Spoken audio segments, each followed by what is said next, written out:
and Development. Welcome back. We just saw a speech by President Abdel Fattah al-Sisi addressing the World Recovery Forum hosted by the ILO. He spoke about a number of different things, including the effects of the COVID-19 pandemic on world economies, and spoke about the effects of having the informal sector on the economies as well.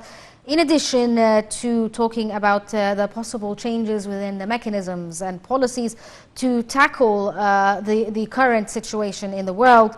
And he also spoke about how we can maintain sustainable development goals and the effects of climate change on world economies as a whole, and how the developing nations need support and help as a collective from the world. Right now we're joined by Dr. Magdy Adly, a Senior Manager of Health Insurance Authority. Good afternoon to you, sir.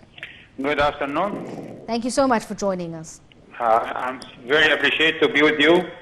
Can you tell us what you think about the President's speech when he spoke about the effects of COVID-19 on the economies as a world? As everybody knows that COVID-19 affects the world last two couple of years, harmfully, especially the economy. And some countries make closure for many months, and that affects badly the economies. So many, the WHO know that well, and try to get out from this crisis through availability of vaccines for many countries. And by the way, Egypt yesterday before have been chosen as one of 6 countries in Africa to be a regional center for production of mRNA or messenger RNA vaccines like Pfizer, BioNTech, and Moderna, and AstraZeneca vaccines.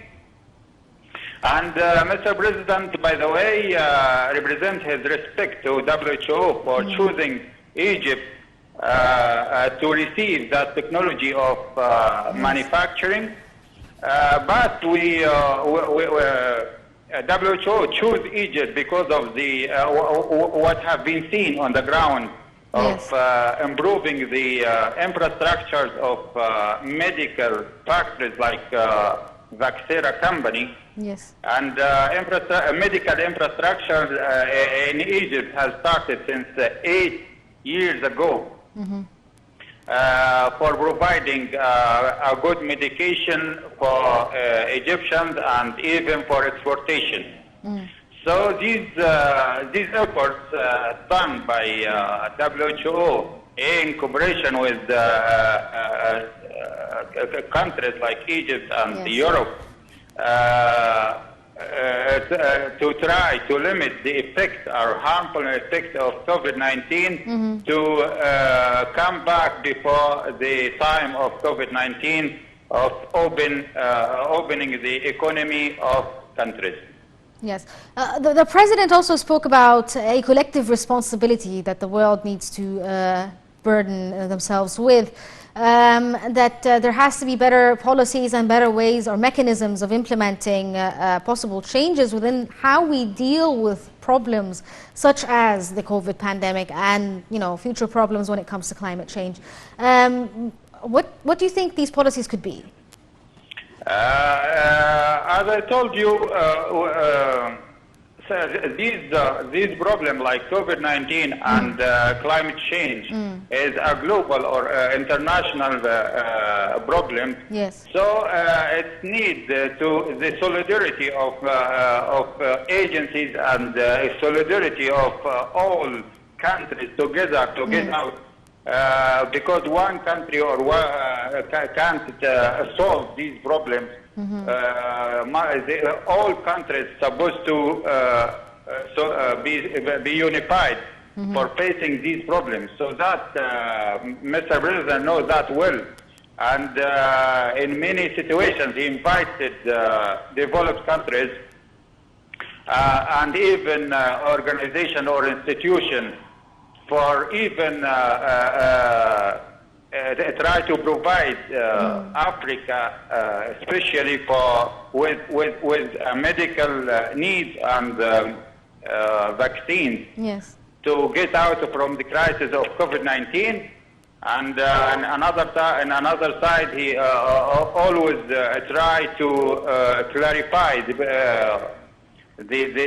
problems of climate change, so that every country is supposed to participate in these two big problems to get out from these two problems. Okay, so you were talking about the fact that we're going to be basically a vaccine manufacturing hub. How is this important for Egypt, and how can it improve the medical field of medical innovation or research in Egypt? This is a good question, by the way. When Egypt start for production even of vaccine after approval of FDA and the WHO, the Chinese vaccine here in Egypt, that was a very good step, and put Egypt on the right platform and the right way for production of vaccine. And if we succeed for production of mRNA vaccine and exporting it to the Africa even, that will reflect a good reputation for Egyptian products in all over the world, as authorized and quality approved by international agencies. Okay, Dr. Magdy Adly, a senior manager of the Health Insurance Authority, thank you so much for joining us over the phone. We're going to continue on with our live coverage, but we're going to take a short break.